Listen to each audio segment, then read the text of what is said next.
You ever get that feeling that maybe there's something else, just sort of beyond what we usually see? Oh, absolutely. That sense of unseen layers. Well, today we're diving right into someone's really intense exploration of that, specifically using DMT and looking at it through an occult lens. Right. We're talking about Dick Kahn's book, DMT, My Occult Mind Investigation of Occult Realities using the Spirit Molecule. Exactly. And what grabs you straight away is how personal it is, isn't it? Totally. It's not like some detached academic study.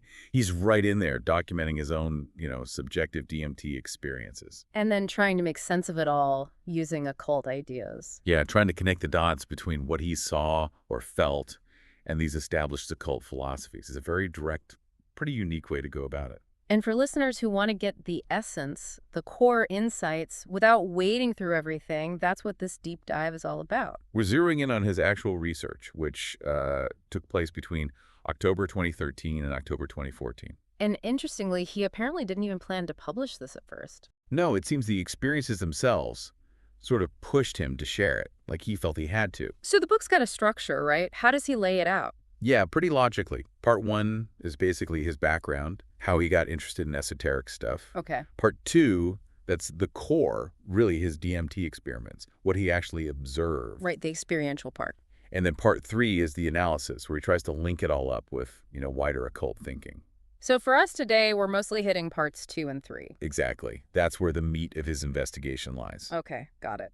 So let's unpack where this all started for him. It wasn't just a sudden thing. Seems like it had deeper roots. That's right.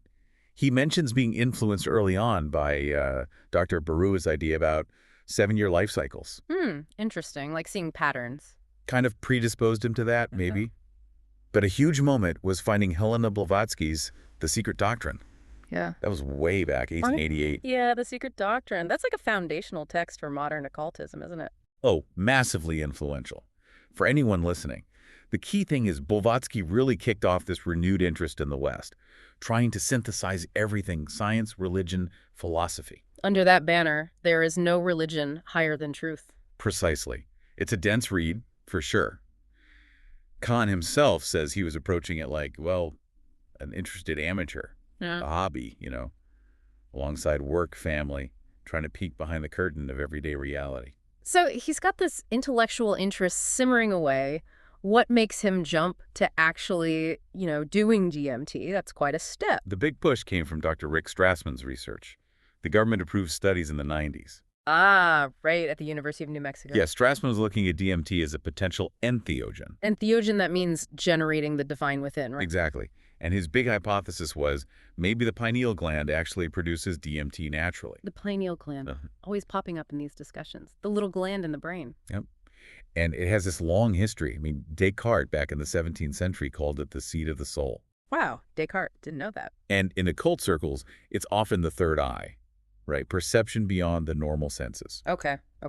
So Strassman's book, The Spirit Molecule, and the documentary, they got famous partly because participants reported, contacting non-human intelligences.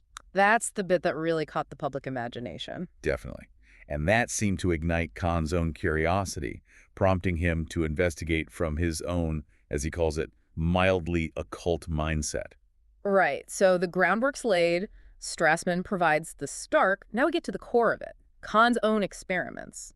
And we need to stress, this is his subjective experience. Absolutely critical point. This is his personal reality during these states. And one of the most persistent things he reports is seeing these. He calls them ethereal entities. Ethereal entities. Where? Right there in his familiar surroundings. His bedroom, his garden. Whoa. Okay, what did they look like? Did he describe them? He did, quite carefully. Yeah. Said they were sort of semi-transparent. Semi-transparent. Yeah, and made of these kind of spherical cells, but overall amorphous, like no fixed shape. Okay. Yeah. Shapeless but moving. Moving slowly, but it seemed, deliberate, purposeful. Wow. Any other sensations? Yes, tactile ones too. He mentions feeling a slight pressure on his forehead when interacting with them. Pressure on the forehead, specific. Was his perception consistent? Like, could others see them? That's the thing. He describes times when he saw them clearly, but his wife, right there with him, saw absolutely nothing. Really? That's bizarre. He even tells this story about seeing actual real-life flies buzzing inside one of these ethereal masses he was observing. Flies inside it, so a total mismatch between his reality and hers. Exactly, which obviously makes you question, what was he seeing? He also often felt like he was being watched, interacted with. They were responding to him. Sometimes, yeah. Yeah. Seemed like they reacted to his thoughts, his emotions even. It kind of echoes that idea from Peter Tompkins' book, The Secret Life of Nature, that in ayahuasca states, which also involves DMT, thoughts can be perceived as real, almost instantly, like the boundary just dissolves. That your thoughts become tangible. That's a wild concept. Did he report other sensory stuff? Sounds, visuals? Oh, yeah. Auditory things, too. Buzzing sounds, sometimes inner voices near the end of an experiment. Voices. Like what? Well, some were bits of speech he could almost place, like his manager's voice may be explainable, but others were just unidentifiable male voices. And visually, besides the entities. Big distortions. The air itself seemed unusually dense. Walls would, like change shape, bulge inwards or outwards, stretch. All stretching. Yeah, he even saw a fern plant in his vision turn pixelated. Pixelated, like a computer screen. Kind of. And he actually wondered if maybe the entities were doing that, like manipulating his perception on purpose. Purposeful manipulation. That suggests intelligence, agency. Right. And other things pointed that way too. Like one time he tried to stand up and felt this invisible force just holding him down. Immovable. An invisible force? Yeah. Seriously? That's his report. Made him think these beings might have some real capacity to influence things, physically even. Okay, that's pretty intense. And he even thought he saw them interacting with each other, even fighting. Fighting? Like what? He describes seeing this sharp-toothed beast made of the same ethereal stuff attacking another ethereal being. A sharp-toothed beast? Wow. That's some imagery. Did any of it feel, bad, negative? Yeah, he talks about seeing a shapeless, writhing, ethereal mass that just gave him this feeling of, like, deep repulsion. Just pure get away from me feeling. Exactly. And he noticed these bad experiences often happen under similar conditions, time of day, weather. Made him wonder about external influences. So many layers to this. Okay, so he's had these incredibly intense experiences. How does he start trying to, interpret them? This is where his occult background comes in, right? That's his framework. He starts pulling from that knowledge base. He mentions Rudolf Steiner's outline of occult science. Steiner, right? What's the idea there? Basically, that there's an invisible world all around us, and we can learn to perceive it by developing dormant abilities, latent faculties. So connecting with Kahn's feeling that these weren't just in his head. Precisely. He definitely leans towards them being some kind of external reality, not just hallucinations. That's the million-dollar question, isn't it? Internal projection or external reality? It is. And he links it back to the pineal gland, too, calling it a psychic transformer, a phrase he found in a Rosicrucian manual. Psychic transformer, like an antenna. Kind of, yeah. A biological bridge, maybe. And the whole third eye concept is woven in, referencing Blavatsky again, connecting it to karma. I mean, that's super complex territory. Right, karma is a whole other deep dive. So what about the entities themselves? Did he try to categorize them based on occult lore? He explored a bunch of possibilities. Are they like divas from theosophy? Divas. What are they supposed to be? Beings living in the ether, the atmosphere, basically, with etheric bodies. Visible, maybe with a developed third eye. Okay. What else? Or maybe elementals, nature spirits, that kind of thing. More general. Right. He even brings up jinn from Islamic tradition. Or possibly astral shells of deceased human beings, like leftover echoes. Astral shells. Wow. So he's casting a wide net, looking for parallels in different systems. Definitely. It shows how he's trying to place these very personal, very strange experiences within some kind of known, albeit esoteric, map. Were all the potential interpretations neutral, or were there darker possibilities he considered? Oh, yeah, he went there too. The idea of non-physical predators of mankind. Predators, like what, feeding on energy? That's the idea. Beings feeding on mental or emotional energy. He points to Blavatsky again, talking about incubi and succubi, as elementals created by human passions, like ghouls, vampires, soulless elementals drawing energy from us. Okay, that's creepy. And he mentions pishachas from Indian mythology, too. Shape-shifting, invisible beings that feed on human vitality.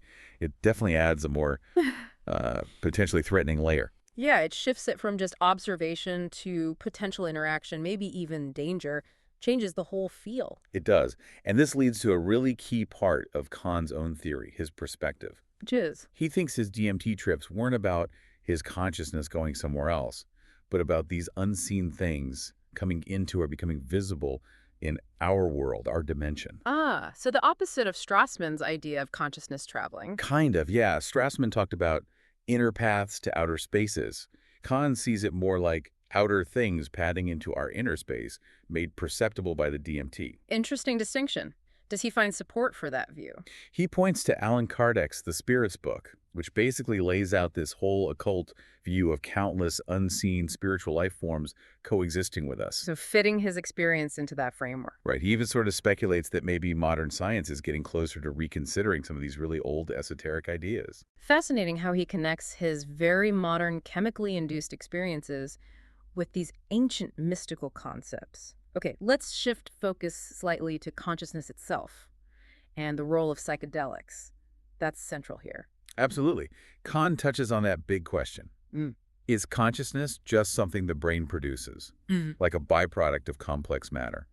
He mentions books like Figments of Reality that explore that. The standard materialist view, basically. Right. But then he contrasts it with someone like Harold Kleeman from Alien Initiations, who has this radical view. What's Kleeman's take? He basically says psychedelics are what make us conscious, or rather, they make mind manifest. What they reveal is mind. Whoa, so not distorting consciousness, but revealing it or activating it. That's the implication. A very different way of looking at it. Are they scrambling the signal or tuning the receiver to different channels? That's a great way to put it. And then there's J.V. Wallach's idea, which is even more mind-bending. Go on. Wallach suggests that maybe our normal, everyday waking consciousness is already a kind of controlled psychedelic state. Like our default reality is just one specific trip. Kind of. Filtered and limited by the brain's normal operations. Yeah. Kahn also brings up this concept of organic light, or supernal light that pops up in old mystery traditions. Like not in his image. Yeah, suggesting maybe altered states give access to ways of perceiving energy or light that are totally outside our normal sensory toolkit. Man, it all points towards psychedelics as potential keys, unlocking doors to perceptions or realities we normally can't access. It's mind-expanding stuff. It really is. And Kahn's journey, deeply personal as it is, as a really unique data point to that whole conversation about consciousness, chemicals, and what else might be out there. So wrapping things up a bit, we've traced Dick Kahn's deep dive, haven't we? His DMT research, these encounters with what he felt were real external entities. Yeah, these ethereal forms. And his attempt to understand it all through that occult framework he developed. Drawing lines to Theosophy, Steiner, Kardec, all these different esoteric strands, and offering his own distinct take on it. And we have to keep saying, it is subjective. It's one person's account. Absolutely. Yeah. But the detail, the consistency he reports, Yeah. it makes it pretty compelling, doesn't it? Hard to just dismiss. No, you can't just dismiss it. It forces you to ask some big questions, really. Like, is our standard scientific view the only view? Is it the complete picture? Or could these altered states actually be, Yeah.